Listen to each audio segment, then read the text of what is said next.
முருகனே உங்க கஷ்டத்தெல்லாம் தீர்த்து வைக்கணும் அப்படின்னு நினைக்கிறீங்களா? அப்ப திருநீர் பூசும் போது இந்த மந்திரத்தை மட்டும் சொல்லுங்க. வந்த வினையும் வருகின்ற வல்வினையும் கந்தன் என்று சொல்லிட கலங்குமே, செந்தில் நகர் சேவகா என்று திருநீறு அணிந்தோர்க்கு மேவ வாராதே வினை அப்படின்னு சொல்லியிருக்கிறாங்க. யாரெல்லாம் கந்தா அப்படின்னு மனமுருகி வழிபடுகிறார்களோ, திருநீரை எடுத்து பூசும்போது முருகனை நினைத்துக் கொள்கிறார்களோ, அவர்களுக்கு வினையே இருக்காது அப்படின்னு சொல்றாங்க. முருகனே உங்க கஷ்டத்தெல்லாம் தீர்த்து வைக்கணும் அப்படின்னு நினைக்கிறீங்களா? அப்ப திருநீர் பூசும் போது இந்த மந்திரத்தை மட்டும் சொல்லுங்க.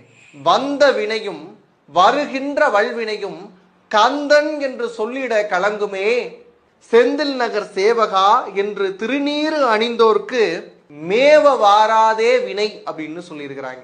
யாரெல்லாம் கந்தா அப்படின்னு மனமுருகி வழிபடுகிறார்களோ, திருநீரை எடுத்து பூசும்போது முருகனை நினைத்துக் கொள்கிறார்களோ, அவர்களுக்கு வினையே இருக்க